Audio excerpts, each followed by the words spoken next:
Welcome to the Big Four Accounting Firms podcast, brought to you by big4accountingfirms.com. Now, in today's story, I wanted to talk about a pretty crazy story out of Deloitte in the UK. Deloitte is being sued by a former female employee, and she claims that Deloitte failed to protect her from bullying and harassment by one of the male partners. Now, what makes this more complicated is that this lady, Katrina Jones, she joined the firm as a compliance analyst, and then she started dating a partner in 2016, and that his behavior became controlling and manipulative, and it was even manipulative at work. Like, he was using his position of power over her, and he would tell her that she could get fired if, and that her employment depended on him. And ultimately, the relationship ended in 2017. And then the partner even self-reported the relationship in 2018 after rumors went around the office. And then after he self-reported, the firm investigated it, but they didn't really stop anything. She's saying that that's the time period that when all the bullying was happening and could have been prevented by the firm, because she has to pull the firm into this somehow. She can't just sue the firm and say that they didn't manage her relationship for her. She has to say that she was in a situation where the firm could have stepped in. And I think that's a pretty hard position to maintain, but we'll see. And another thing is that her doctor told her in 2018, due to stress and anxiety, that she could no longer work. And because of that, she hasn't worked since then, I imagine. And because of that, she's trying to recuperate, I guess, the money she would have earned over that time period. And she's blaming Deloitte for not doing that. I think, this is in the UK, so I'm not really sure how this will end up. But if this was in the US, it would be really hard to prove. Not saying you couldn't pursue it, but it's just because she entered into a relationship with him. And then also, he's a partner. So the thing is, the partners have rules that they're supposed to follow. Like, this is one of the biggest rules, not even for partners, but for people in the Big Four, that you're not supposed to get in a relationship with people that are below you or above you, a supervisor, just because of this can happen, a perceived ability to control their work. And I'm not saying this doesn't happen in the Big Four. It happens all the time.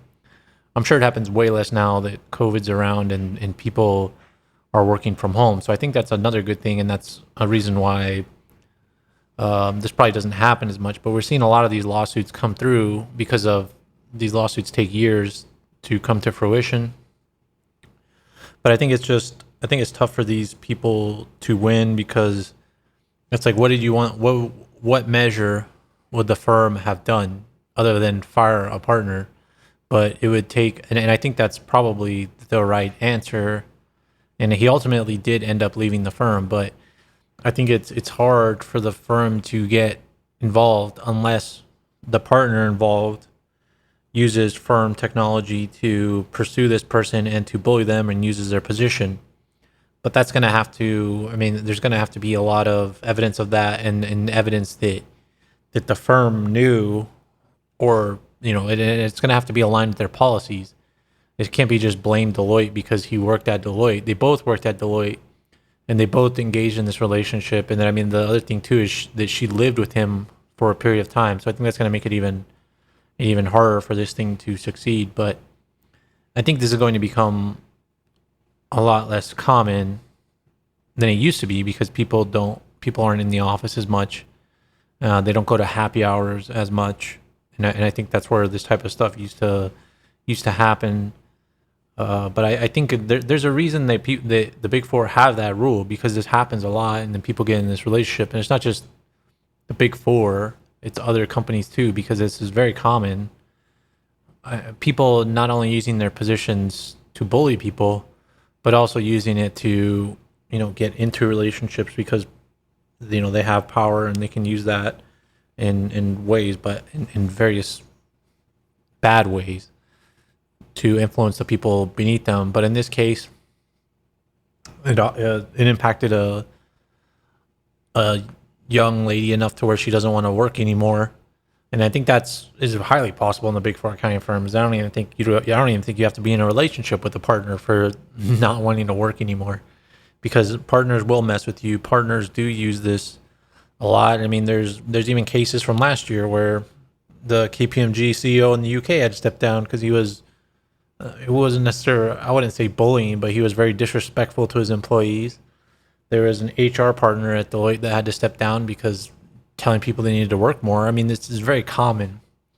So, but the big four have a million policies, and they can escape out of that because they have policies, they have trainings, they partners especially. And I think the way they prevent this in the future is by cutting partners loose that don't follow the policies, and they just have to. I think another way that you could stop this is also having partners. The same way you sign off on independence every year saying that you're independent, you sign off somewhere saying you're not in a relationship with the person below you, because there's no real way to prevent this, but there is a way to prevent liability to the company.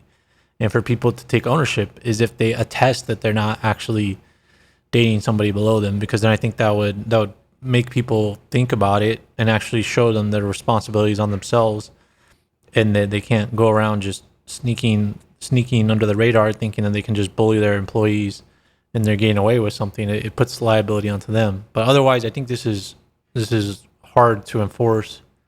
There's not too many mechanisms in place for the big four to do this, especially since the partners run the firms and HR really works for the partners. So they're not going to necessarily be looking to fire a partner or reprimand them, because then they could face retaliation. So it's a very complicated situation. We'll just have to see what comes of this. I'm not sure we'll hear too much out of this case in the future, but we'll have to see how many of these pop up. I know there's been a couple recently, but it's just from past years. I think these are going to die down just because of COVID. But that's the update for today. Make sure to subscribe to this podcast to get future updates, and check out the show notes for useful links.